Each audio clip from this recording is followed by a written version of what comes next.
Good day. Welcome. This is your Daily Med with Lady V. Today's lesson comes to us from Nehemiah chapter 6 and verse 9. We see today where Nehemiah had a task to do for God. But for and foremost, Nehemiah was a man of prayer. He realized one time that the walls in Jerusalem needed to be built. And he went to God in prayer. He had a request.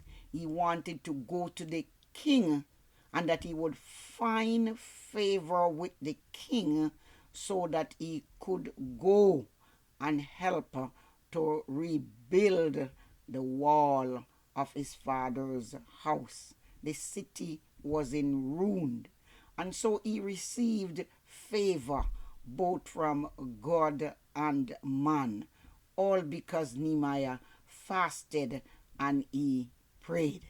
So here before Nehemiah is a great task to lead some of God's people to rebuild the walls of Jerusalem. During the time Nehemiah is doing the rebuilding, here comes the enemy, a strong enemy named Sanballat with his friend. They try several different ways and different times to get Nehemiah to leave the work. They laughed at his vision. And we find that in Nehemiah 2 and verse 19. They criticized the building effort. And we see that in Nehemiah 4 verse 1 to 3. There was also division in the rank of Nehemiah's workers. We find that in Nehemiah 5 verse 1 through 13.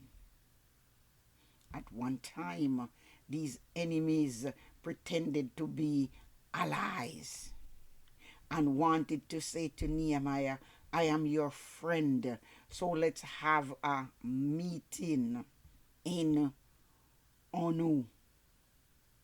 Nehemiah says, oh no. He knew that they had a plot or a plan. They wanted one to stall the work and probably to kidnap him or to do him some form of evil so that he would not be able to continue with the work. And we will see throughout the passage 4 different times they tried, different methods, different schemes, as it were, so that they could discourage him from rebuilding. But Nehemiah knew that he had to remain focused. He could not leave the work to go and sit with these enemies who presented themselves as a friend.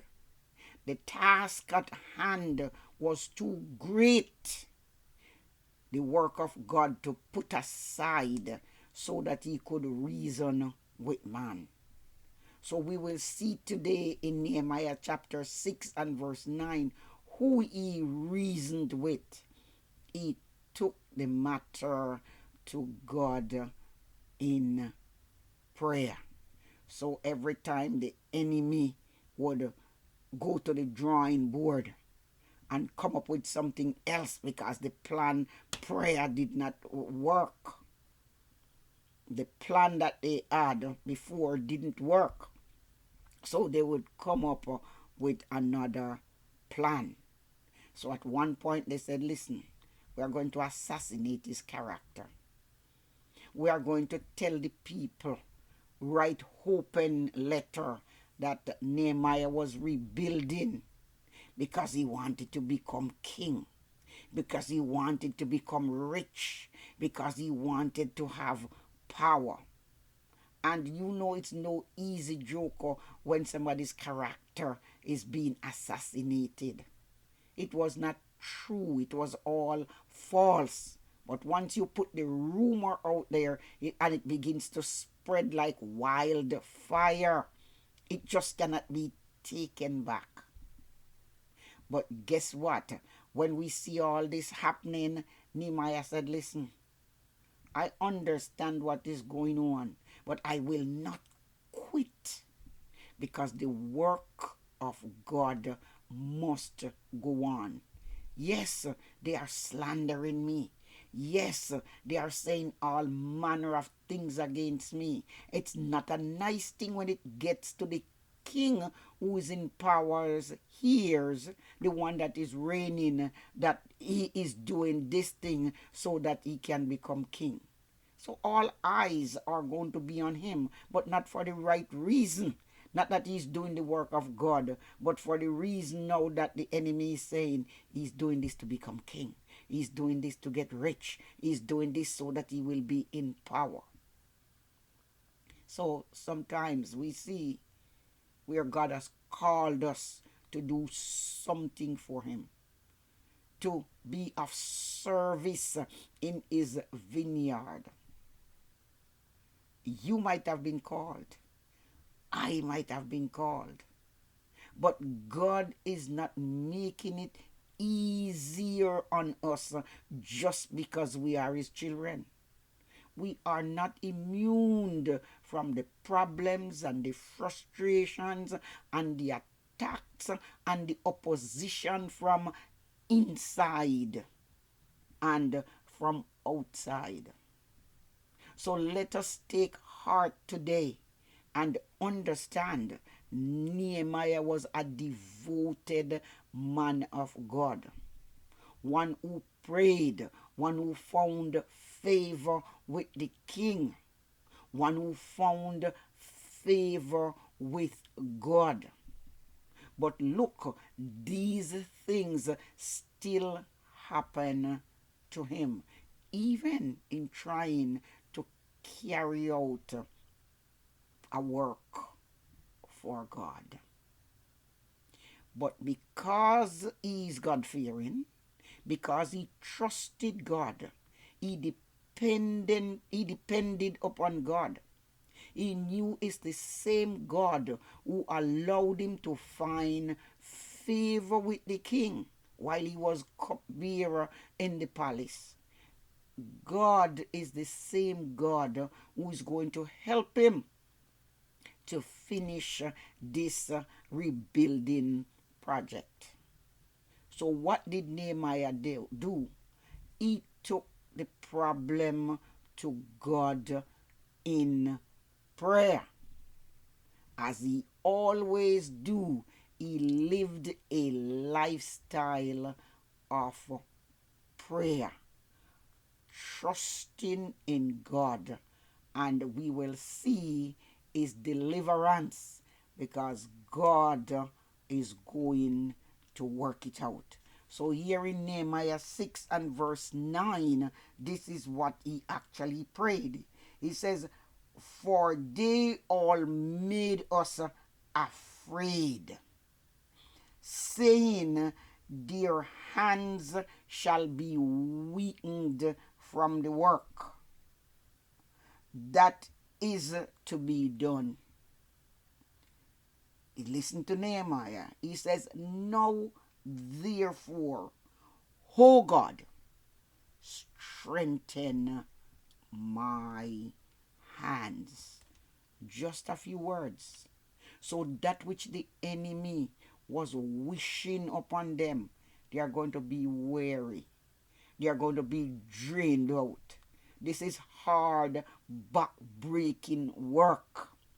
At the end of the day, they are not going to manage it. So this work is either going to come to naught or it is going to stall. But Nehemiah says, oh God, that's his prayer, strengthen my hands. Listen, He did not pray, writing this prayer, God, whatsoever you want to do. You see what the enemy is doing. He says, God, the task at hand need my hands. So give me strength in my hands. Nehemiah needed strength mentally. He needed spiritual strength. He needed physical strength. He needs social strength because it has been rumored, slander his character, assassinate him, his character. But this did not stop him. He did not say to God, God, this task is too hard for me. Give it to somebody else. Sometimes we are asking God, God, work a miracle. He didn't say, God, work a miracle and let we go to bed tonight and tomorrow we wake up miraculously a wall would be there. No, but God worked the miracle through him. When we look at chapter 15 and when we look at verse 15, we can see that God truly helped him. It says, so the wall was finished in the 20 and 5th year of the month Elul in 52 days. So in record time, the wall was completed. And listen to verse 16. And it came to pass that when all our enemies heard thereof, and all the Eden that were about us saw these things, they were much cast down in their own eyes, for they perceive that this work was wrought of God. So what is he saying?